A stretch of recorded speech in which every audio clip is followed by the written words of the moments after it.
আমি ওই সময় ব্যাপক টিউশনি করতাম, ব্যাপক টিউশনি। কেন ছেড়ে দিয়েছি সেটা বলি, কেন কোচিং সেন্টার ছেড়ে দিলাম, কেন আমি আমার কোচিং বন্ধ করে দিয়েছিলাম সেই গল্পটা বলি। আমার এক স্টুডেন্ট ছিল, অনেক স্টুডেন্ট ছিল, একটা স্টুডেন্টের কারণে খুব রাগ করছিলাম আর কি। রাগের কথাটা শেয়ার করি। আমার কোচিং থেকে পাশ করে সবাই বিভিন্ন বিশ্ববিদ্যালয়ে ভর্তি হতো, ইঞ্জিনিয়ারিং, মেডিকেল, বিভিন্ন পাবলিক ইউনিভার্সিটি, প্রাইভেট ইউনিভার্সিটি, বিভিন্ন জায়গায় ভর্তি হতো। তো ভর্তি হওয়ার পর আমাকে ফোন করে বলতো, স্যার আমি অমুক জায়গায় চান্স পাইছি, দোয়া করবেন স্যার। আমার অনেক ভালো লাগতো। আর নিজের স্টুডেন্ট কোথাও চান্স পেলে এত খুশি লাগে, মনে হয় আমি চান্স পাইছি, ওরকম মনে হয়। তা আমার এক স্টুডেন্ট চান্স পাইছিল বুয়েটে ইলেকট্রিক্যালে চান্স পাইছিল। এই ছেলেটাকে আমি অনেক স্নেহ করতাম, ভালোবাসতাম, ছোট ভাইয়ের মতো। সে আমাকে খবর দেয় নাই। তো ভাবলাম ছোট মানুষ খবর দিতে ভুলে গেছে, আমিই ফোন করি। আমি ফোন করলাম, ফোন করে ওকে কংগ্রাচুলেট করলাম। এরপর বললাম, তুমি আমাকে একটা ফোন করবা না বোকা, খবর দিবা না, এত বিশাল একটা খুশির সংবাদ বলো নাই কেন?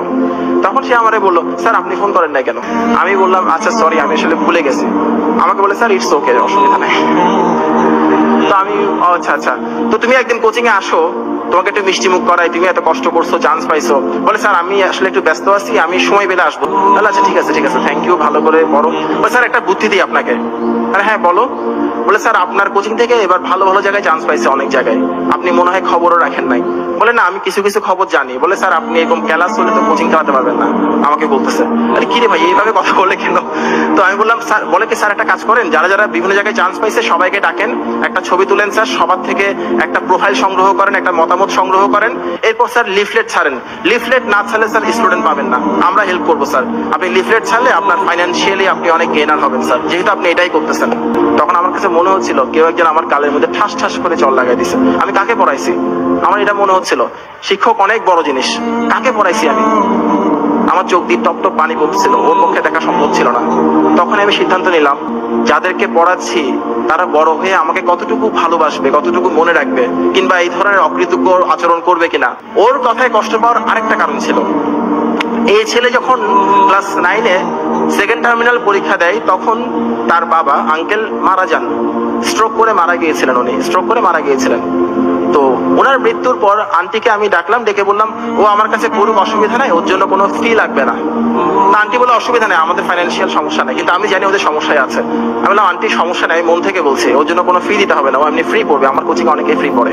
যে ছেলেকে আমি ওই সময় থেকে শুরু করে 3.5 বছর পড়াইছি, একটা পয়সাও নিই নাই, সেই ছেলে যখন আমাকে শেখাই কিভাবে পয়সা কামাতে হয়, সে পয়সা আমার দরকার নাই, ওই জন্য আমি ছেড়ে দিয়েছি কোচিংটা।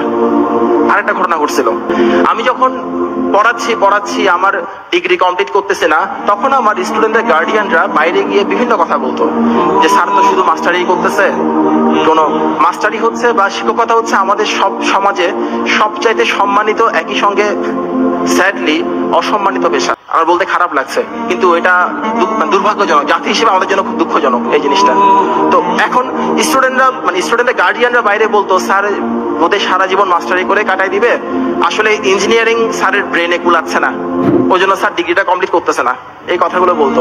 আবার অনেকে বলতো, আসলে স্যারের পক্ষে এর চাইতে ভালো কিছু করা সম্ভব না, ওই জন্যই আমাদের ছেলে মেয়েকে পড়াচ্ছে।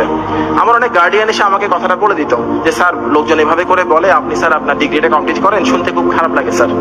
এই পৃথিবীতে সেই কাজটা করাই সবচাইতে আনন্দের, যে কাজটা অন্যরা বলে আপনি করতে পারবেন না, যদি কখনো সেই কাজটাই করে দেখান আপনার অনেক ভালো লাগবে।